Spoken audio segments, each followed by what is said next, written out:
জিন্দাবাদ জিন্দাবাদ জিন্দাবাদ মুনকাম সাহেব জিন্দাবাদ জিন্দাবাদ জিন্দাবাদ জেপি পার্টি জিন্দাবাদ জিন্দাবাদ জিন্দাবাদ সংগ্রাম পার্টি জিন্দাবাদ জিন্দাবাদ জিন্দাবাদ। যারা আমাদেরকে অত্যাচার করছে, আমরা ভেবেছিলাম যে বাবরি মসজিদ সেই দিল্লি থেকে যারা নিয়ন্ত্রণ করে ভেঙে রাম মন্দির করেছিল, আমরা বলেছিলাম সুপ্রিম কোর্টের কথা মেনে নিই।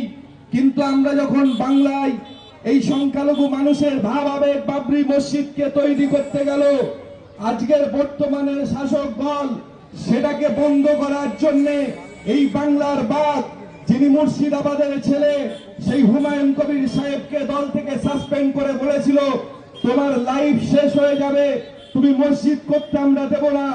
আজকে যারা এখানে আছেন সর্বসম্প্রদায়ের মানুষ বলুন, আজকে আমরা সংখ্যালঘুরা ওই মসজিদটা কি হুমায়ুন কবির সাহেব করতে গিয়ে কোনো দাঙ্গা লাগিয়েছে? এই জোরে বলেন। আজকে ওই মসজিদ করার জন্য কি সেই মানুষটার ওই দল থেকে সাসপেন্ড করা ঠিক হয়েছিল? আমরা তার হাত শক্ত করে পিছিয়ে পড়া এসসি এসটি বাংলার সংখ্যালঘু মুসলিমদের কথাগুলো তুলে ধরতে গিয়ে তাকে ভোট কাটুয়া বলা হয়, তাকে বিজেপির দালাল বলা হয়। কেন? যদি সেই মানুষটা বলে যে বাংলায় সরকারি টাকায় জগন্নাথ মন্দির হতে পারে, বাংলায় সরকারি টাকায় দুর্গায়ন হতে পারে, বাংলার সরকারি টাকায় কালী মন্দির হতে পারে, আর বাংলায় 2018 থেকে 2026 পর্যন্ত পুজোর চাঁদা সরকারি টাকায় 1,10,000 দিতে পারে, আর সংখ্যালঘু মুসলিমরা যদি তারা বলে ঈদের সময় কেন আমার 50,000 টাকা দেওয়া হয় না, কেন আমার ছেলেদের চাকরি নেই, সরকারি টাকায় মন্দির বন্ধ করুন, মসজিদ বন্ধ করুন, আমরা দান দিয়ে মন্দির মসজিদ বানিয়ে নেব। কিন্তু আমরা বলতে চাই আজকে শিক্ষকরা অর্ধনগ্ন হয়ে তারা রাস্তায় বসে আছে, আজকে যারা শ্রমিক তাদের কাজের জায়গা নেই, শিল্প নেই। এই বাংলার পরিস্থিতি এত অবস্থা খারাপ হয়েছে, শুধু তোলা আর চুরি, যেদিকে তাকাবেন কয়লা চুরি, বালি চুরি, যেদিকে তাকাবেন চাকরি চুরি, যেদিকেই তাকান মিড ডে মিলের চালও চুরি হয়ে যাচ্ছে। এই বাংলায়, আমার আপনার ঘরের বাংলায় আগামী দিন দেখবেন আমাদের ঘরের মেয়েগুলোকে তুলে নিয়ে গিয়ে পিটে খাচ্ছে এই নেতারা। এই ঠিক না ভুল? হ্যাঁ, দেখেছেন না সন্দেশখালী? গোটা বাংলাকে সন্দেশখালীর থেকে ভয়ঙ্কর বানিয়ে দিয়েছে। 1500 টাকায় বেকার ভাতা কি খাবেন? সারা মাসে সংসার চলবে? 1500 টাকা ভাতা কেন? উনি ভাবছে বিহারে মনে হয় বিজেপি আমার মা বোনেদের 10,000 দিয়ে ওরা ভোটটা নিয়ে ঘর বাড়ি ভেঙে দিচ্ছে বুলডোজার। আগামী দিন আমার আপনার ঘরে বুলডোজার চলবে। সাবধান হন, পিছিয়ে পড়া আমরা আমাদের ঐক্য চাই।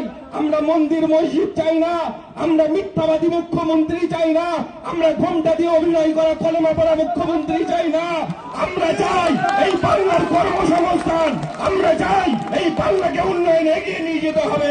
প্রতিটা ঘরে ঘরে চাকরি হবে, মা বোনেদের 3,000 টাকা তাদেরকে ভাতা দেওয়া হবে, তাদেরকে দেওয়া হবে লক্ষ্মী ভান্ডারের মতো। কিন্তু এই বাংলায় আমরা এই অবশাসন, দুর্নীতি, কাটমানি, এই বাংলায় সাম্প্রদায়িকতা চলবে না। বাংলা জেগেছে হুমায়ুন কবিরের হাত ধরে। আগামী দিন এই বাংলার মানুষ নবজাগরণ, যারা মনে করবে হুমায়ুন কবিরের ওই স্বপ্ন, বাংলার মানুষ, প্রতিটা মানুষ হুমায়ুন কবিরের মতো তারা স্বপ্ন দেখছে যে আমরা ওই বাবরি মসজিদে নামাজ পড়বো। আর কেউ কেউ গিয়ে বলছে আরে ভাই ভেঙে দেব। মনে করবেন আমাদেরও কিন্তু ঘরে অনেক ছেলেরা আছে, অতটা সহজ না। কেউ শাড়িও পরে নেই, কেউ চুড়িও পরে নেই। আমরা সবাই তৈরি আছি, আসেন, খেলা হবে, শুধু ভোটটা ডিক্লেয়ার হোক। সবাই তৈরি হন, মনে মনে প্রতিশ্রুতি নেন। আগামী দিন আমরা এই দলকে এগিয়ে নিয়ে গিয়ে বাংলার মসনদের দখল আমরা নিয়ে পিছিয়ে পড়া জাতির পাশে আমাদের এই নেতা, জননেতা হুমায়ুন কবির সাহেব আমাদের সঙ্গে দাঁড়াবেন। এই আশা আমরা তার কাছে রাখবো এবং আমরা তার সঙ্গে থাকবো। তো হাত তুলে বলেন থাকবো? ঠিক আছে, সকলে ভালো থাকেন। আমাদের নেতা তিনি বক্তব্য দেবেন।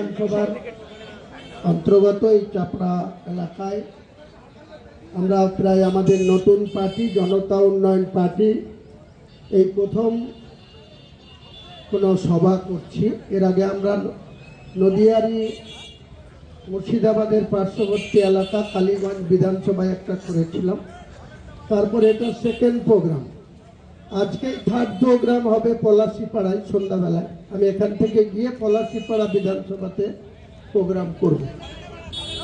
আপনাদের সামনে এতক্ষণ বক্তৃতা করলেন আমাদের জনতা উন্নয়ন পার্টির রাজ্য প্রেসিডেন্ট পীরজাদা খোয়েম আমিন সাহেব।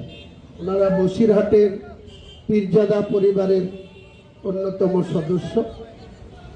উনি কংগ্রেস কমিটির এক্সিকিউটিভ বডির সদস্য ছিলেন। রাহুল গান্ধীর হাত ধরে কংগ্রেসে ঢুকেছিলেন 2025 সালের শুরুতেই। তারপরে ওনার ভালো লেগেছে, তাই উনি আমার সাথে যোগাযোগ করেছিলেন। আমিও ওনাদের বাড়িতে বসিরহাটে গেছিলাম বিগত মাসখানিক আগে। তারপরে ওনাকে আমি বলেছিলাম যে কংগ্রেস করে বাংলায় কিছু হবে না। 1977 সালের পরে কংগ্রেস বাংলায় ধীরে ধীরে ক্ষয়িষ্ণু হয়ে গিয়েছে।